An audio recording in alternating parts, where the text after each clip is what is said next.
Hey guys, welcome back to my channel. Today I'm going to be talking about 90 Day Fiance episode Strangers in a Strange Land. Y'all, okay, so this episode I feel wasn't as good as last episode, but it was still juicy. Now, I know this is usually a makeup channel or beauty related channel. Guys, I don't have friends that watch the show like me and that I can just talk with them about it. Usually people, watch or hear me say something about it, but that's about it. So I decided, why not do a little recap with y'all, and hopefully some of y'all actually watch 90 Day Fiance. So let's get started. The first couple I want, and I took notes, guys. I took notes. The first couple I want to talk about is Rosemary and Ed. Y'all, Rosemary and Ed are another thing. They are by far my favorite couple, and for all the wrong reasons. Let's just start. Ed is like 54 years old. Rosemary is 23 years old. She's from the Philippines and he's from San Diego, California. On the last episode, Ed had the audacity to ask Rose's dad if he was okay with him, like with the daughter dating him, because he's a year older than the dad. And I was like, Ed, why would you even bring that up? Like, he wants to act like it's all honky-dory. But, like, Ed, if you would know that your daughter is dating this man, would y'all be okay? I don't think you would, Ed, but whatever. In this episode, all I have to say is that Rosemary is one tough cookie, while Ed is a drama king that looks like he's gonna break a nail. For reals. He literally complains about everything. And you know what the most annoying part is? That not only is he complaining because he's just complaining, he's complaining as if he wouldn't know. And I'm gonna be honest, did he just not do a quick Google search about the Philippines to not know what he could have been dealing with? You know what I mean? Like, you're not about to go to a third world country and not Google it. Or like, not just be like, let me see if I should rent a hotel or this or that. I don't believe he didn't do a quick Google search. Yeah, but Rose does not live in the nicest conditions. And Ed just acts like he doesn't know. I don't know. I think Ed knew, but he didn't think that it was gonna be that bad. I don't know. But anyway, so in this episode, Rose's dad is like, I want to sleep here. Is it okay? And Ed, of course, is like, yeah. And then Ed is like, I've never slept with my girlfriend and her dad. The dad doesn't end up sleeping there, but as a Hispanic, I'm 25 years old, and I know that my parents are not cool with my boyfriend coming over and sleeping over. You know what I mean? Like, it's just a traditional thing. I didn't see it as anything crazy. But I know that in the American culture, that might be a little bit okay to have your boyfriend sleep. Girl, I don't know. I'm not even going down that path right now. But one of the funniest parts to me was when the electricity cut off because there was a tropical storm, and Ed was literally like, and then Rose is like, it's okay, I'm right here with you. It's just the electricity, like it's nothing. I thought that scene was pretty funny. Okay, and so then cut off to the next morning. Rose wakes up and is like, how'd you sleep? And Ed is like, that was the worst night of my life. Like, I swear to God, poor Ed, I think, thought that he had survived a war. Like, the way he made it seem, he was like, that was not okay. Like, I don't know. And then, you guys know what? The fact that he's questioning, like, am I her ticket out of this, is kind of beyond me. Like, I'm just like, how are you questioning it? I mean, I don't think that, I don't want to say that people leave their country for a better life all the time. Like, there is love in some cases, but you also do have to see that Rose probably does want to leave that place. You know what I mean? I don't know. Was definitely saying that it was such a hard night and that it was tough because it was raining and that a mosquito bit him. Y'all. So then he decides that, why don't I take you on a little vacation?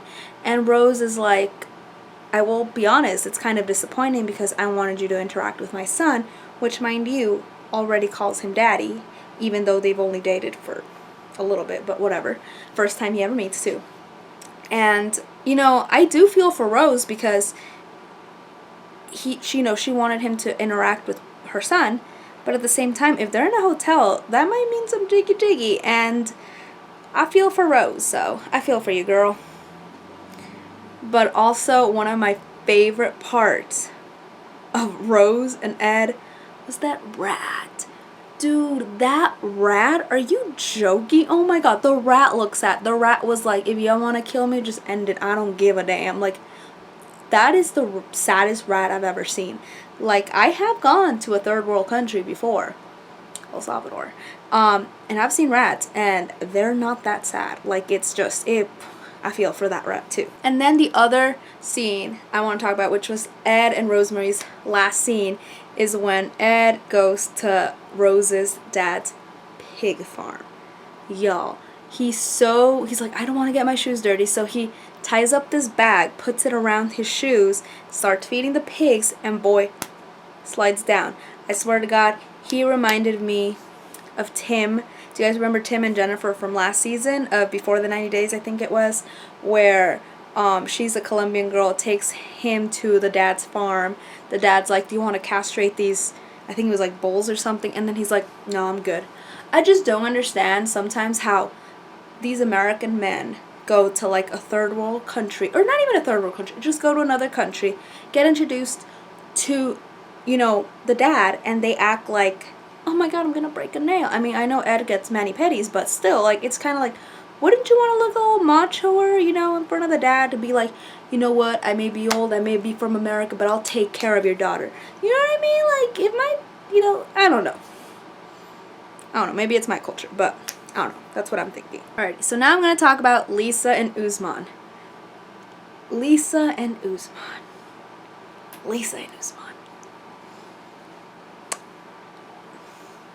I don't even know what to say about them. The whole scene, it was just kind of awkward.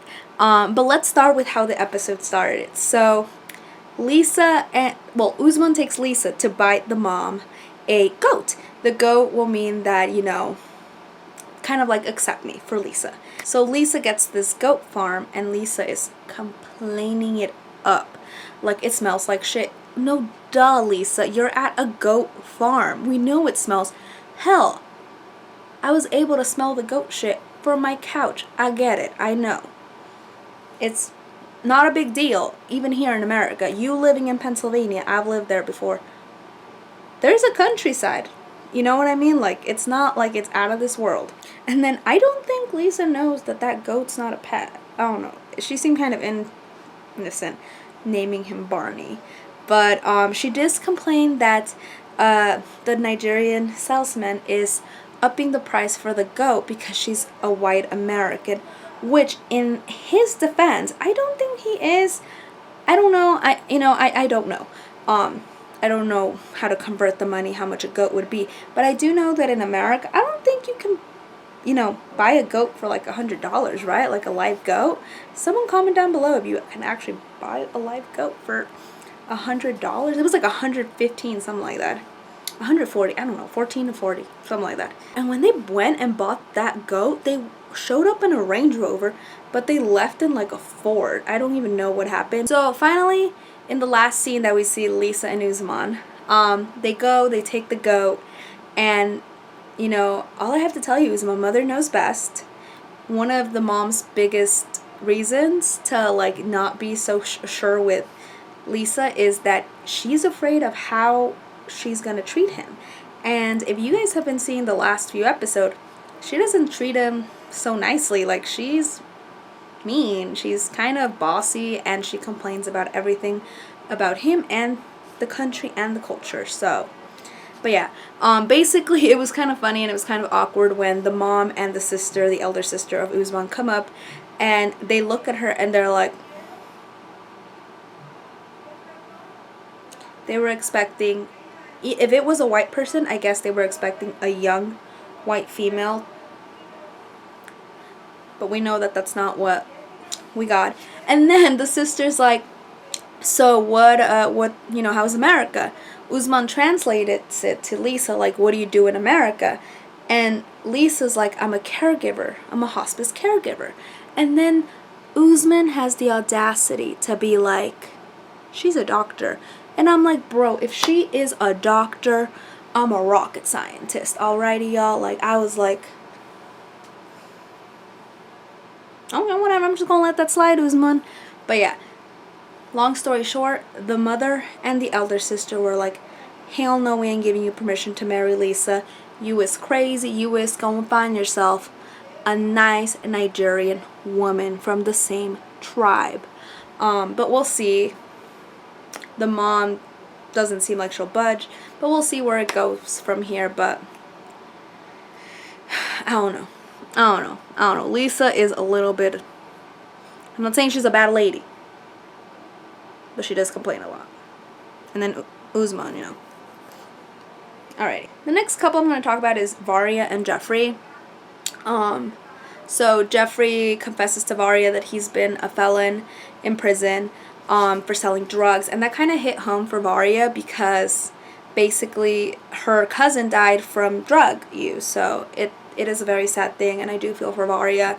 But at the same time, I am going to kind of question Jeffrey because it's kind of like 2 episodes ago you were pissed off at Varya for talking to another man, another American man, in a dating website. I'm assuming an international dating website, the same dating website she met you. And you out here holding this that you have been a felon in prison. I don't get it. It was just kind of very like hypocritical, like, I can't believe you did this to me. And it was just kind of like, okay, you know, just let it slide. And she did say that she would not probably have dated Jeffrey or gone past the first communication if she would have known that he went to prison. So it is kind of sad. And another thing, I don't trust Jeffrey. It's not because he went to prison. I know people change. People can go to prison and then come out and, you know, be good people, but, or learn from their mistakes, better yet. But he is an okay looking man. You know what I mean? Like, why is he going out there to find something? You know what I mean? I don't know. And it's not like he found an exotic woman to be like, oh, he has a type that he wants. You know, Varya has blue eyes, is, you know, fair skin. I feel he could have found someone similar looking to her in Tennessee. And it's just kind of like, why leave? You know what I mean? I don't know. I think there's more to the story as to why he can't just find someone here. But I don't know. The next couple I'm going to speak about is Erica and Stephanie. Y'all, I'm gonna be honest. I know Erica's name. She's the Australian girl, the Aussie. Stephanie, I always forget her name. She's so unamusing to me. But you know what? In this whole relationship, as of right now, this could change in the future, I am team Erica. Just because I don't think Stephanie's being real with her. How is it that supposedly she has a YouTube channel where she's sexually based? She starts talking to her online and she's very romantic. She finally gets to Australia and she doesn't want to hug her, kiss her. She's not very affectionate. Everything Erica does is wrong and it always builds up a fight. How is that? You know what I mean? And in the last scene I saw of them, you know, they're like talking. It's after Erica and Stephanie like hung out with Erica's friend. They're basically just alone. Erica's like pouring her heart out and is like, you know what, I just want to be loved. I want someone to actually accept me and this and that. And she's like, she looks sad and she's looking away. And she kind of reminded me of when I get upset. But basically, Stephanie just kind of flips it on her and she's like, I think I just need more time. It's just different from online. And it was just kind of like, what do you mean? Like, she just completely flipped it. And I don't know, I don't think it's genuine. And if it is, I do apologize, but I don't feel it's genuine out there. It just always feels like Stephanie's kind of like trying to avoid the topic or kind of trying to make a problem out of something so that they don't have to become intimate. Now I'm going to talk about David. I'm just kidding. I really am going to talk about David. For a second, I was like, maybe I really shouldn't talk about David. But this one was kind of weird. I feel so bad for David. Like, David and Yolanda, she didn't come out in this episode, but I'm kind of fucking weird. Aren't they a little weird? Oh, it's a little weird. But, basically what happens in this episode is that he decides to travel an 8-hour drive that I guess turned into like a 12-hour drive because his wheel or his tire, like, something happens, so he has to change the tire. And it's crazy. She technically lives near the war zone. He gets there, he goes to the candy shop and is like, have you seen my girlfriend? They're like, no. And then this girl sends him, okay, so he's like, I'm gonna go see if she's hopped online. Y'all, I was like, she didn't hop online, David. I could tell you she didn't hop online. But guess what, y'all? She actually hopped online. And she's like, you want to, I don't know, I was about to do the accent, I'm sorry. She's like, you want to meet up, take a picture, start talking about the visa? Homegirl got to the point. She wasn't even like, she knows that this man is eating out of her hand. Like, she knows it. So, 7 years? But she knows that, and so she wasn't even like, hey, I'm sorry I stood you up. I'm sorry this is the 4th time you came to Ukraine, and you still haven't met me. She was just like, hey, you want to take a picture and start the visa process? Who does that? That is bitch. But I still think it's going to be a catfish. I still think she's going to come in and it's going to be something else. But I don't know. The preview to next week is David ordering a champagne bottle with 2 glasses. And I'm like, bro, let the girl come in before you order the champagne. Like, buy some orange juice for now. You know, you don't want to be like, oh, I'm sorry, this was for the producer, or I just asked for 2 glasses. I don't know. It's just very, very weird to me. Like, and then I still have Ash and Avery and Tom and Darcy. These ones didn't get a lot of action in the show, but I do feel like Ash and Avery really don't. But basically, Ash took Avery to go see the Outback and some crocodiles. I thought it was really cute when Ash called sandals or flip-flops thongs. I was like, ooh. And then I was like, aw. But basically, Avery wants to meet not only Taj, the son, but I think her name's Sion, the ex-wife. And I'm like, Avery, don't go there. Don't go there. But we gonna learn some tea if she actually goes there. But I don't know why. I think it's very hard. He has kids. She has kids. It's very hard for both of them. She can't just move to Australia, and he can't. I don't feel like he should just move to America with the son either, because there's a mother on the other hand, and if the mother is a competent adult, I don't think she's just gonna want her child to leave, and be on the other side of the country, of the world. So I don't know. But I'm not very interested in this couple for now. Maybe it'll get better, but I do wish them the best of luck to solve their issues. And then Tom and Darcy. First of all, Tom, bro, I was rooting for you. Now I'm not rooting for you. Like, you broke her heart, you broke up with her, and then you called her fat? You asked if she gained weight? Are you joking me, Tom? Why the fuck are you still on the show? Like, for reals, that's my girl Darcy. That's my...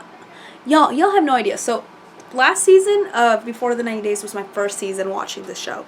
Darcy was my homegirl. I love Darcy, like, for all the bad reasons. She was just very entertaining. But damn, like, she just really wants love sometimes, and I don't know why they let Tom come back. I don't know, maybe a little scripted on their part, but it's like, he's like, I just want to fix things. Bro, send her a letter. I don't know, but like, don't go giving her any more mixed signals. And then I feel Darcy, she's just basically in the bed and she's like, I don't want to be alone. No one wants to be alone. And I'm like, I'm sorry, Darcy. Like, I'm sorry. I can't believe this didn't happen to you once but twice, because her ex did the same exact thing. I think it, like, literally took her to New York and, like, dumped her. But Darcy, at the same time, you told your friends a few episodes ago, you were like, I'm going to go see him in New York, and, I'm going to end stuff with me. And they're like, yes, girl, be brave, be strong. And she takes the luggage. So she was hoping that this was going to be a reconciliation and that basically they were going to sleep together or something. That's the only reason I would assume you taking a luggage with you. But yeah, she basically is going to sleep alone. She feels bad. She blocked him on WhatsApp, and I hope she blocked him because Darcy, yeah, you just gotta focus on yourself, girl. I think you just gotta give yourself some love. No, you won't find love through a man right now or through plastic surgery. Just love yourself, and then someone else can love you. That's what I think. But let me know what you guys thought about my recap. This is the first time I do this, but I do love talking about it. I do love watching this show. It's trash TV at its finest. But yeah, if you guys like my recap, please go ahead and give this video a like, comment, subscribe, hit that bell notification so that you guys know when I will upload a new video. I love 90 Day Fiance. I love you guys. And let me know if I should continue doing this. Also, if you guys like my eye look that I did today, I will be uploading a video about this as well. And if it's already uploaded, it'll be somewhere in the screen. And thank you guys so much. Bye.